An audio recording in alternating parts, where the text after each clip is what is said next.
Mudah-mudahan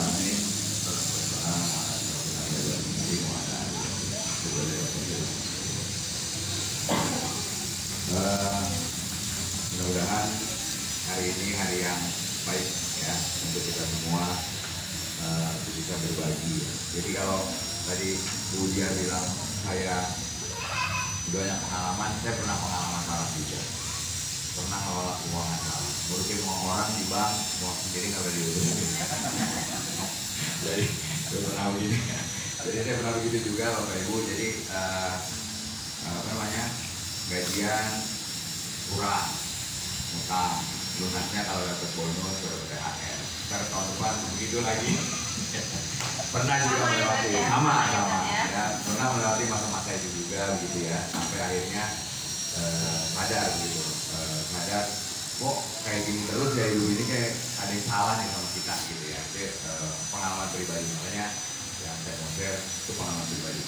Kemudian hal yang menarik juga, alhamdulillah ketika saya di Bank Mandiri, saya pernah keliling ke seluruh Indonesia. Sesinya waktu itu 2 hari. Jadi hari pertama sesi sharing begini, hari kedua saya buka sama teman-teman konsultasi sama pasangan. Jadi 1 hari itu 8. Jadi ngedaftar tuh saya datang berempat, jadi ada 32 orang. Nah, mulai dari Aceh sampai ke Papua ya, itu program kira-kira 2 bulan. Dan ketemu hal yang unik. Ternyata pegawai-pegawai yang kesejahteraan atau gajinya lebih rendah itu jauh lebih siap menghadapi pensiun dibanding yang lebih tinggi. Itu di Bank Mandiri. Jadi para kepala cabang ke atas itu begitu di check up persiapan untuk masa depannya itu lebih tidak siap dibanding yang pegawai rendah. Itu fakta yang unik yang saya temuin waktu itu. Something wrong gitu ya dengan ngelola. Jadi kita di bank ngelola uang orang, tapi uang sendirinya nggak pernah terkelola juga dengan baik. Nah, makanya dari situ saya kemudian punya perhatian pribadi, secara pribadi aku miris gitu ya dengan kondisi finansial literasi di Indonesia. Walaupun aku udah di industri keuangan, tapi punya cita-cita untuk bisa memberikan literasi keuangan kepada keluarga-keluarga Indonesia supaya ngelola uang itu berapa besar kecil itu menjadi sebuah berkah gitu. Itu akhirnya saya bergerak terus di bidang keuangan sampai sekarang mendampingi para pegawai-pegawai yang mau pensiun. Jadi banyak pegawai-pegawai yang mau pensiun, mulai dari ASN, supir Transjakarta, beberapa mendampingi saya mereka. Dan unik-unik ya teman-teman semua. Jadi unik-unik ceritanya kembali kepada masalah bahwa memang kita tidak pernah belajar, tidak pernah mempersiapkan uang. Jadi hari ini insya Allah kita ngobrol-ngobrol, sharing-sharing ya mengenai sebuah fakta, sebuah bidang yang mau nggak mau kemanapun pasti akan berhubungan, itu keuangan. Gitu ya Bu Enda ya, izin ya. Bu Enda kemana-mana berhubungan dengan uang. Terus sertifikat ada uang, minta izin ada uang. Ya, jadi alhamdulillah memang, tapi alhamdulillah kita nih, saya maksudnya di sekolah beruntung karena salah satu komunitas yang masih punya hati bersih dan mulia ada di desa. Cuman memang kita perlu sedikit ya, kalau berhubungan sama orang luar kayaknya perlu sedikit pemakluman karena di luar sana jarang-jarang orang kayak gitu ya. Kayak kita perlu share.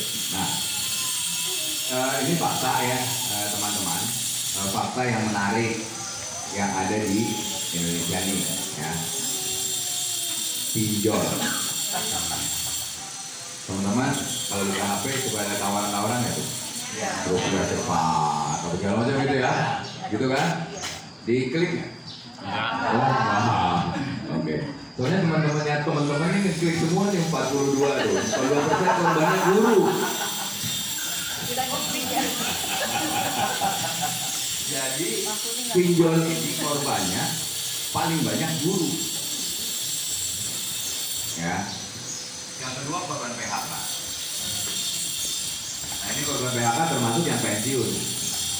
Kan pensiun itu PHK juga kan? Ya kan? Jadi dua ini yang saya punya concern gitu ya.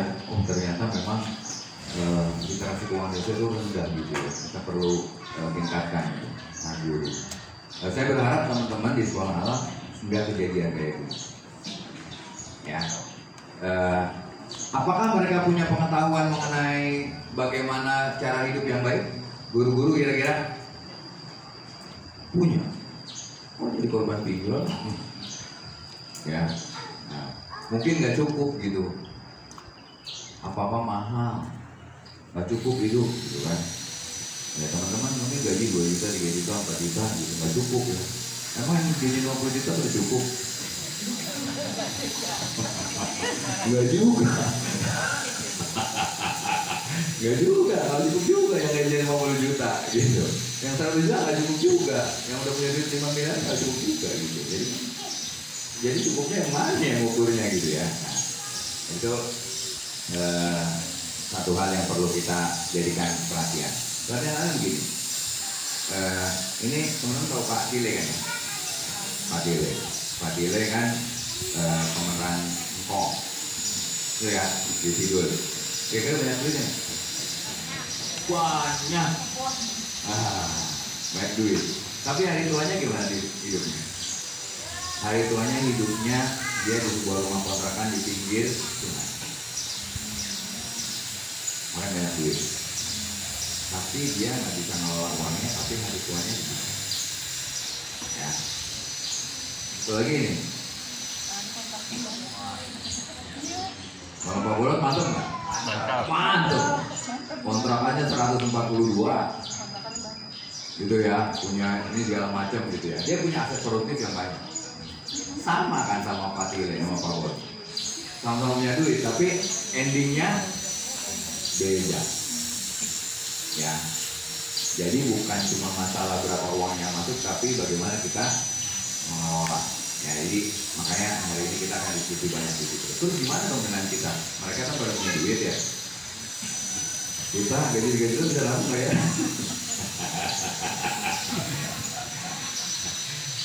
Teman-teman bisa nggak gaji-gaji kita? Oh, bisa-bisain. Cukup nggak? Harus cukup-cukupin. Kalau cukup tadi nggak cukup. Ya, jadi gaji itu terlaku nggak ya? Nah ini menjadi sebuah apa namanya hal yang kayaknya kok nggak bisa, tapi insya Allah bisa. Nanti kita bikin polanya supaya kita coba memperbaiki, coba menjemput, memantapkan diri agar kita bisa diberi hal yang lebih baik, yang lebih banyak dari positif, gitu ya. Nah, tadi di daftar ICN itu ada juga ya, pengen hidup pensiun gitu ya, berarti ya. Pensiunnya gimana gitu ya, berapa uang perlu kita gitu ya. Nah ini teman-teman bisa tebak nggak? Ini surveinya BPS, berapa banyak orang yang di Indonesia sumber penghasilannya ini pensiunan, berapa banyak kan, paling banyak yang mana? Dari kerja lagi usaha, dari uang pensiun, dari tabungan, dari surat berharga, dari pasangan, dari anak mantu, saudara, atau orang lain. Yang paling banyak pensiunan di Indonesia penghasilannya dari mana? Biaya hidup. Baik. Dari uang pensiun. Uang pensiun kecil di bawah 10%. Kerja lagi nomor 2. Nah. Anak mantu. Yang paling banyak itu dari anak mantu. Ya, benar kan? Dari anak mantu. Iya, udah pas. Pamir, stop. Makasih, tambah lagi. Pertanyaannya, emang kita mau sama anak mantu? Enggak kan? Tapi kalau dikasih, alhamdulillah. Ya, berbakti. Ini kejadian sama saya.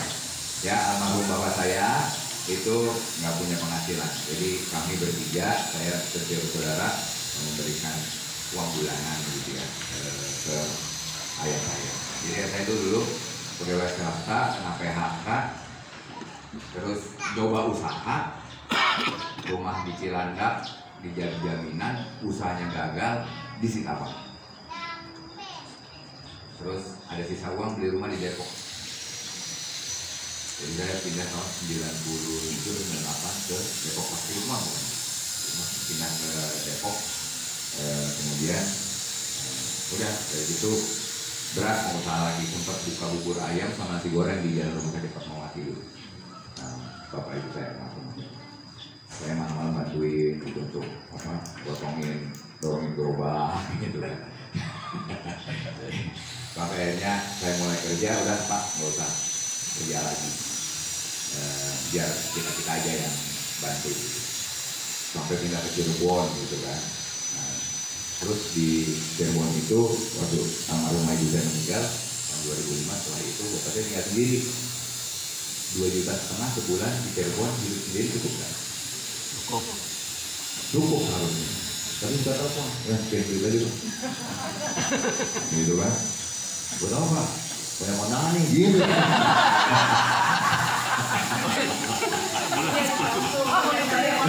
Gitu kan? Wah iya, banyak kondangan. Jadi bapak saya minta duit kalau nggak banyak kondangan atau sakit. Dua itu, tapi kalau ada cukup gitu ya. Lebih malah gitu. Nah, pernah juga minta gitu kan, gini. Itu kemarin si Inu minta duit gitu, padahal Inu dari teman saya nggak bisa kasih, minta ke kakeknya. Kakeknya minta saya, sama juga lingkaran setan.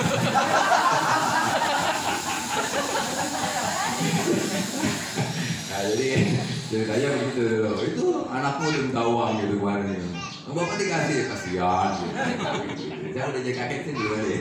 Saya juga menjadi kakek. Katanya sih gitu, kamu ngerasain mau jadi kakek gimana gitu ya. Nah, itu dari anak mantu. Saya yakin bapak saya nggak akan itu. Nggak ada dalam planningnya minta tolong sama anak. Saya yakin kita juga begitu. Ya tapi ini kondisi terpaksa. Ya. Mertua saya juga begitu kan, ibunya kayak bapaknya. Pegawai negeri punya bisnis, tapi kalau bisnisnya nggak gitu, nama orang nggak bahas bisnis. Begitu 3 bulan sekali mesti ganti membran, butuh uang gagal gede, itu pusing, ngomel dulu. Jadi saya punya bapak, kalau kurang uang minta, kalau mertua nggak minta barang minta, tapi ngomel, gitu kan. Ayah, ada papa di rumah, ya. Banyak lagi pusing tuh ngomel gitu, udah kasih, berhenti.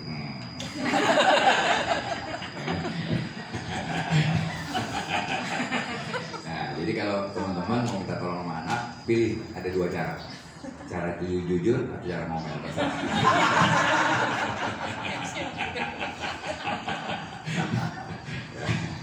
Nah itu pengalaman. Jadi yang kedua terbesar dari usaha lagi, ya, dan atau kerja. Kenapa ya? Karena nggak cukup. Karena tidak dipersiapkan. Ya. Yang uang pensiunnya cukup cuma 10%. Ya. Saya pernah mendampingi sebuah perusahaan level eksekutif, top eksekutif, pensiunnya 5 miliar, 6 miliar. Cukup? Lebih dari cukup. Ya, teman-teman mau hidup sampai umur berapa kira-kira? Kalau dikasih kesempatan sama-sama kecil, mau hidup sampai umur berapa? Ada spidol? Itu di belakang. Nah, kalau kita tuh mau kira-kira berhenti, bukan ya? Penghasilan kita mulai menurun tuh umur berapa ya kira-kira? 55, 56 lah ya. Kalau hidup Indonesia hidupnya kira-kira umur berapa ya? Survei BPS tadi pernah tahu? 60.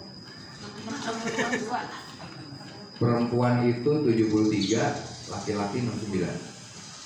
Surveinya BPS. Mungkin ya kira-kira kalau dari sini ke sini kira-kira ada 13 kali lebaran lah ya.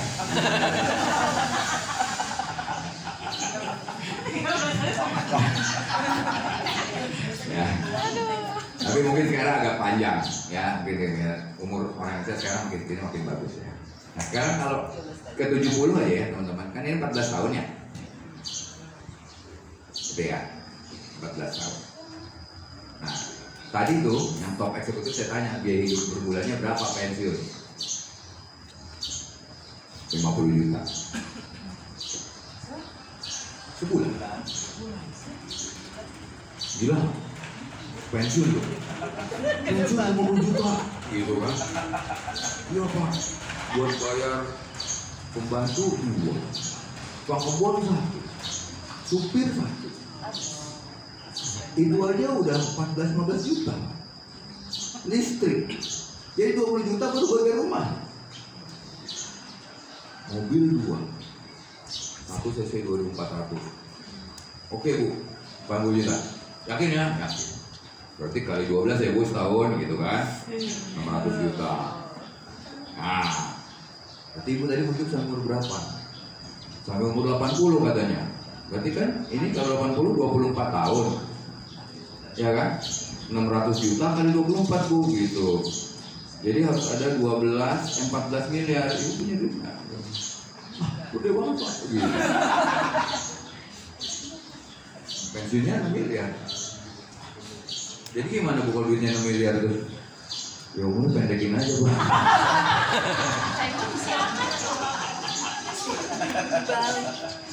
Gitu ya.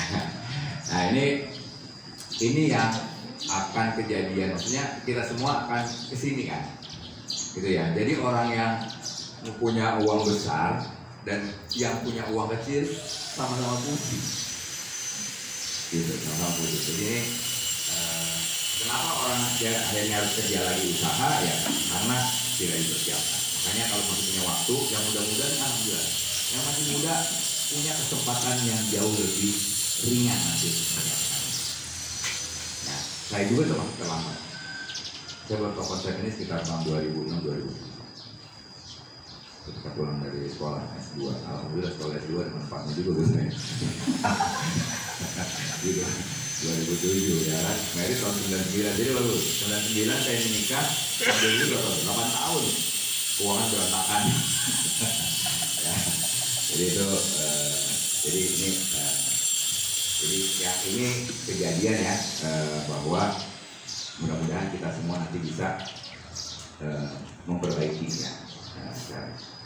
Nah, beberapa hambatan, teman-teman belum udah pernah bikin rencana saya mau gini-gini, udah pernah bikin? Udah Pak? Udah bikin rencana keuangan? Belum. Kenapa belum? Hah? Oh, boro-boro kok bikin rencana. Begitu habis gajian langsung habis ya. Ya langsung habis.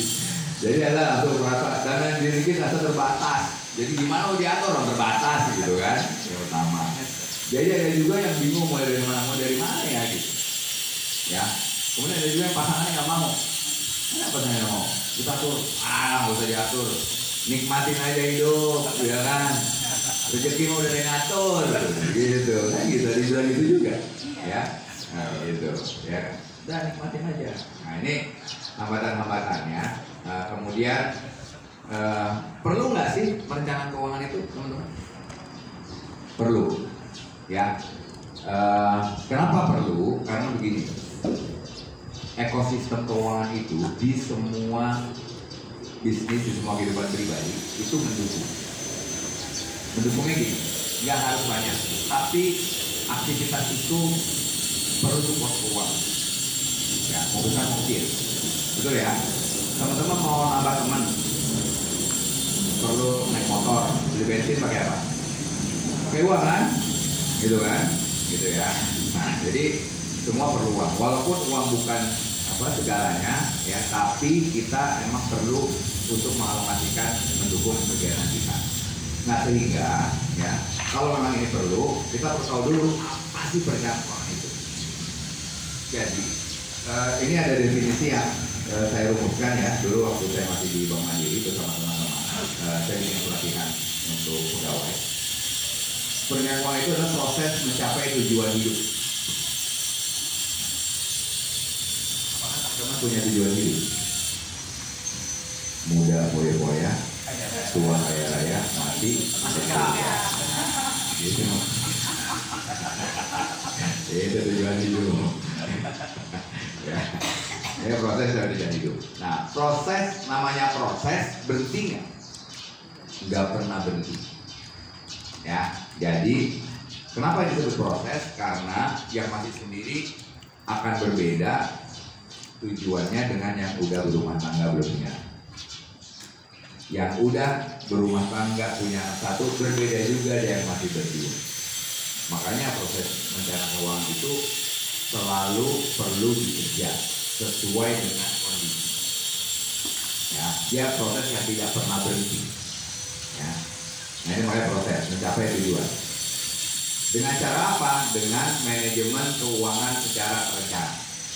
Maksudnya apa manajemen keuangan secara terencana? Apakah kita selama ini rencana keuangan pakai tertulis? Pernah nggak kita tulis berdua sama pasangan kita? Kita atur-atur gitu. Saya waktu awal mau mulai ini, ya kalau pasangan nih suami minta ke istri, kira-kira istri nanti kalau dicatat ya kalau pengeluaran kira-kira istri responnya gimana? Ribet banget, nggak percaya ya, gitu kan gitu, ya kan? Lu baru married, baru nikah tahun 2 tahun nggak percaya, gitu kan? Gitu ya, ada yang kayak gitu. Nah tapi kalau ke suaminya kan Pak, istrinya udah bikin, terus ngasih ke suami, tanya. Oh, suaminya. Suaminya gimana? Oh, udah begini terus suaminya gitu ya. Suaminya ternyata besar ya. Bukan, Gimana? ya udah cukup. Oh gitu. Jadi kalau suaminya dia udah buat nih ya dengan detail gitu. Nih ternyata kurang. Ya udahlah kamu nikmatin aja gitu ya. Ya, oke. Nah, jadi kita kan merencanakan keuangan harus berdua gitu ya, suami istri. Bagaimana kita bisa merencanakan? Kan keuangan rumah tangga cuma 2 kan?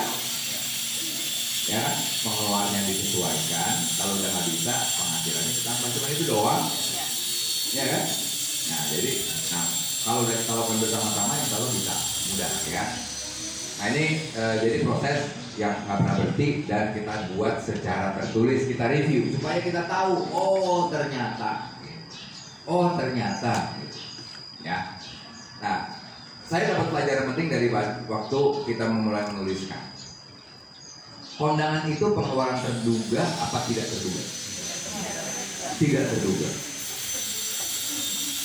Kondangan itu sebenarnya pengeluaran terduga. Kita udah hidup berapa tahun? Setiap tahun bisa nggak kita ukur? Berapa sih ada kondangan setiap tahun? 5, 6, 7, katakanlah 12. Kan kita bisa sisihin setiap bulan 1. Kan jadi terduga. Ya, dengan nyatet itu jadi saya jadi tahu, oh tahun ini ada kondangan, buat tahun depan saya sisihin lah 1 bulan 2 atau bulan 1, tergantung besaran kondangan. Memang nggak ada mungkin salah, tapi udah nggak akan banyak gitu, tinggal kurangnya aja atau lebihnya kan. Kita planning 20, 18 atau planning 12 cuma 8 gitu, atau 12 jadi 13. Nah, kalau kita catat kita jadi tahu. Jadi mulai dari yang tidak terduga kita bisa geser ke yang terduga.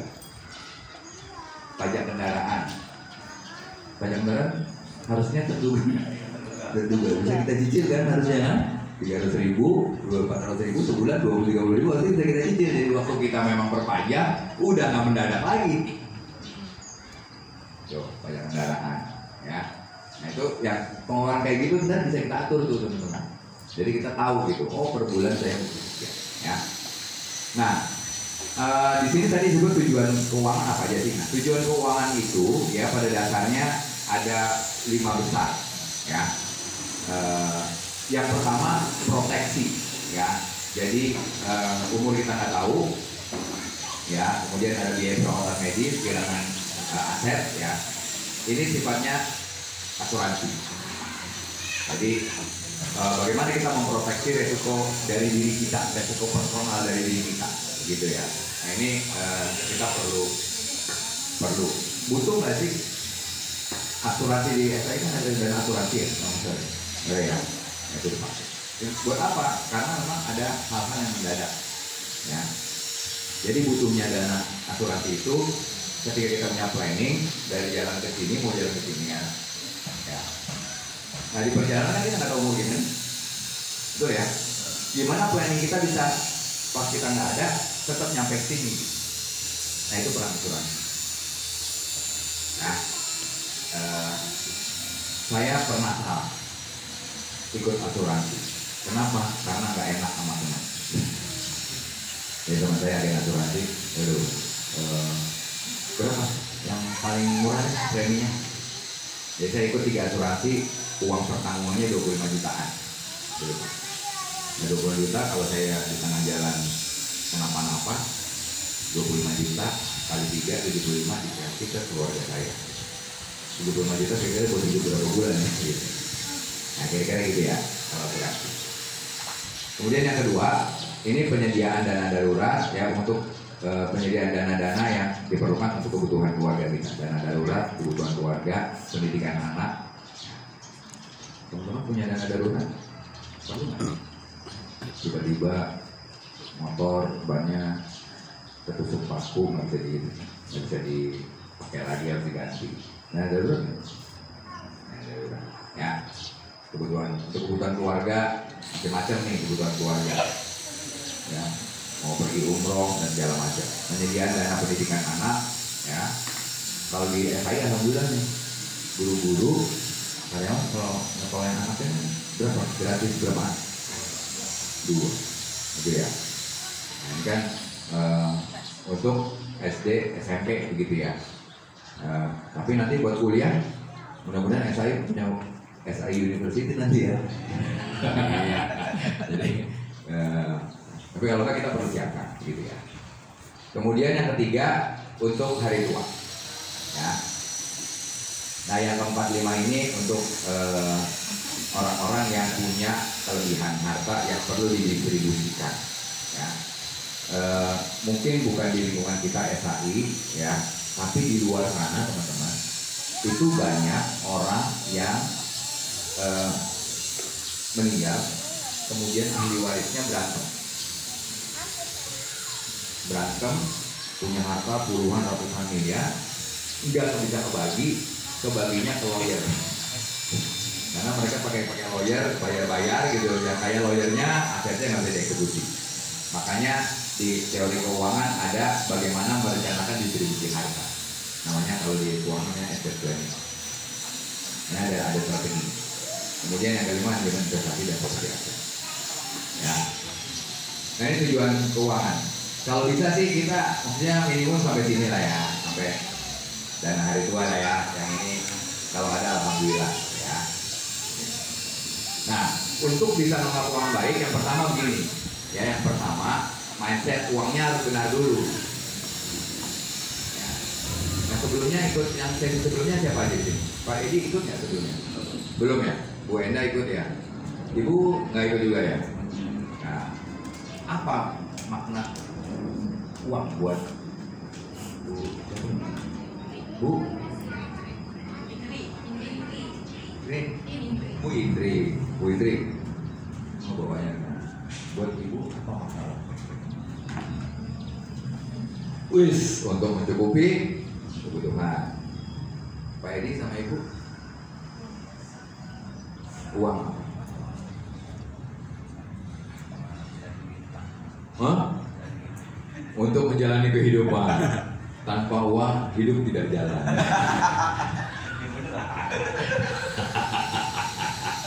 Hidup tidak jalan. Untuk memenuhi kebutuhan. Kebutuhan apa Bu?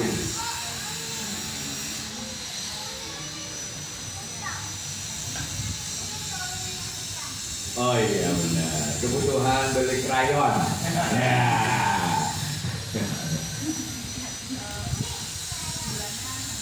Ya. Bulanan harian gitu ya. Bulanan harian kebutuhan perut ya. Selain kebutuhan perut ada kebutuhan lain? Oh, kebutuhan pendidikan, kebutuhan hati perlu kita penuhi juga. Perlu uang untuk memenuhi kebutuhan hati. Ya.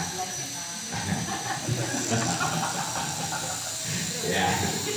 Oke, ya. Saya mau pakai dimensi manusia gitu ya. Manusia itu punya 4 dimensi ya. dimensi fisik, dimensi intelektual, dimensi emosional, sama dimensi spiritual. Ya. Kita perlu memastikan nutrisi yang tepat. Jadi semua ini perlu dapat makan. Kalau nggak dapat makan, satunya hidup kita nggak normal gitu ya. Pasti ada yang aneh. Gitu. Nah, sayangnya uang itu banyak kan, hanya dipersepsikan di sini untuk memenuhi kebutuhan yang sifatnya fisik. Kebanyakan.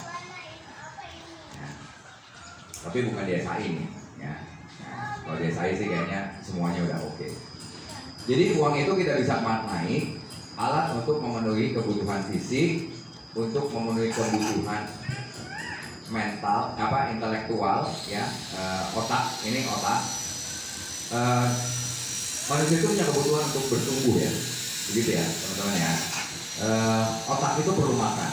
Kadang-kadang kalau kita mau memberikan makan otak, menghadapi challenge tertentu, itu memang perlu meningkatkan kapasitas, gitu ya, upgrading diri, meningkatkan kompetensi, itu memang butuh uang.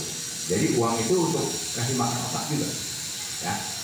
Kemudian uang butuh juga dipakai untuk memenuhi kebutuhan emosional, ya, untuk cinta dan kasih sayang. Bahagia nggak sih kalau bapak ibu teman-teman membahagiakan orang tua? Pakai uang, pakai uang? Pakai uang, gitu ya. Kan butuh uang juga. Tapi itu suatu kebutuhan juga, bahwa kita membahagiakan orang tua kita dan kasih sayang. Apakah para suami ingin membahagiakan istrinya? Gimana cara membahagiakan istrinya? Baik. Apakah ibu kalau uangnya cukup senang? Senang. Oke. Senang banget. Pak Amir, senang kok Bu Dia kalau cukup Pak Amir. Ya katanya gitu. Jadi kalau cara hidup harmonis, pastikan sang suami perutnya penuh, dan pastikan sang istri ATM-nya saldonya ada. Gitu. Ada. Ya, itu cara hidup harmonis ya. Kalau laki-laki yang penting kenyang. Gitu. Betul ya Pak Amir ya? Cukup ya. Tapi nggak boleh egois Pak. ATM istrinya cuma udah diisi Pak. Ya, nah, jadi uang. Nah, ada lagi uang untuk memenuhi kebutuhan spiritual, jiwa. Nah, ini ya kita menyebutnya uang sebagai alat untuk beribadah kepada Allah Subhanahu. Ini uang alat untuk memenuhi kebutuhan perut, alat untuk memenuhi kebutuhan hati. Ini alat untuk memenuhi kebutuhan jiwa. Apa sih alat untuk kebutuhan jiwa? Uang itu sebagai alat untuk beribadah kepada Allah. Itu makna tertinggi dari uang.